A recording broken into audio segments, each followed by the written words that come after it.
श्री नारायण। मुझे सुनने वाले सभी प्यारे श्रोताओं को प्यार भरा नमस्कार। मैं हूं अंशु। दोस्तों, आज हम गरुड़ पुराण के आगे के अध्याय की चर्चा करेंगे।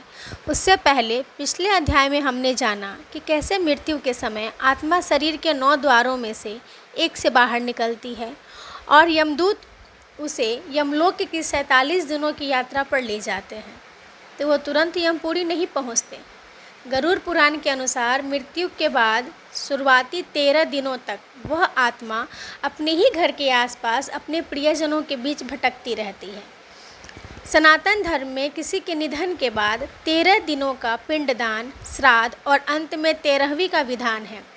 पर ऐसा क्यों एक आत्मा 13 दिनों तक तड़पती है?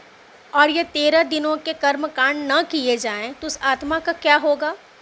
आइए गरुड़ पुराण के पन्नों को पलटते हैं और जानते हैं कि मृत्यु के बाद इस सबसे बड़े रहस्य को।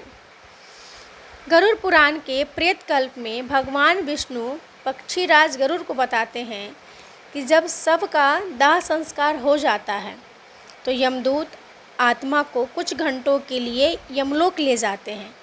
वहाँ आत्मा को उसके जीवन भर के पाप और पुण्य दिखाए जाते हैं।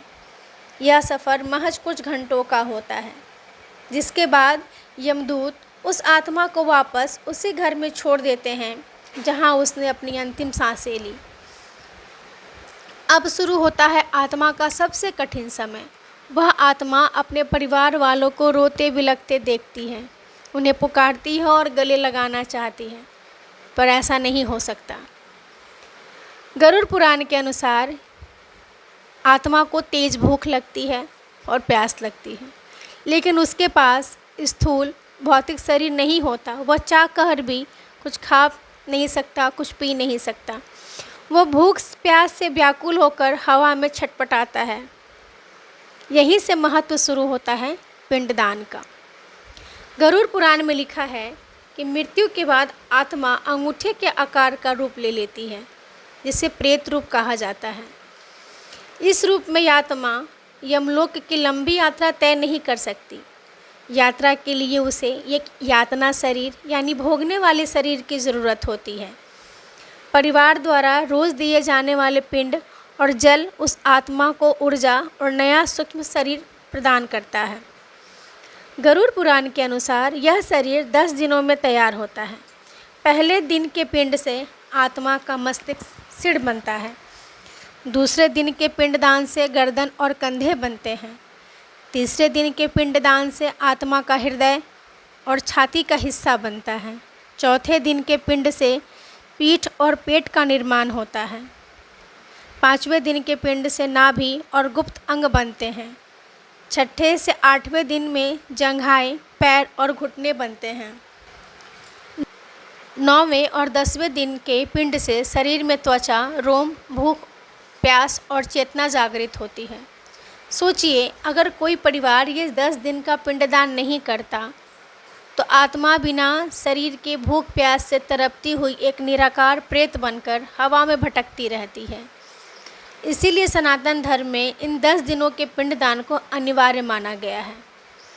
जब 10 दिनों में आत्मा का नया यातना शरीर तैयार हो जाता है, तब 11वें और 12वें दिन परिवार के लोग नारायण बलि और संपिंडीकरण करते हैं।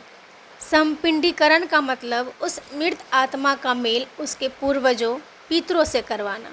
कई लोग सोचते हैं कि 13वीं सिर्फ समाज को खाना खिलाने की एक रस्म है, लेकिन गरुड़ पुराण कहता है कि 13वें दिन किया जाने वाला महादान और ब्राह्मण भोज उस आत्मा के लिए बहुत ज़रूरी होता है। 13वें दिनों के कर्म कांड से आत्मा को जो बल मिलता है, उसी के सहारे वह यमलोक की उस भयानक और कष्टकारी 47 दिनों की यात्रा पर आगे बढ़ती है, जिसका जिक्र हमने पिछले अध्याय में किया था।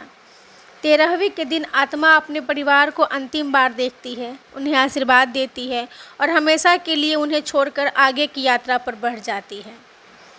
हमारे शास्त्रों में लिखी एक एक रस्म के पीछे कितना गहरा विज्ञान और आध्यात्मिक रहस्य छुपा है।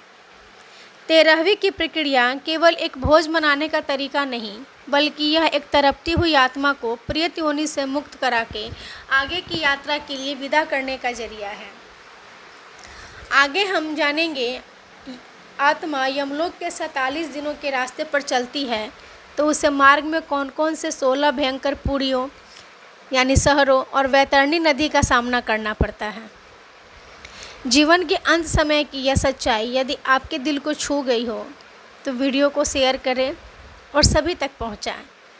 तब तक के लिए आप सभी श्रोताओं के अंदर बैठे उस परमात्मा को मेरा प्रणाम। हरिओम।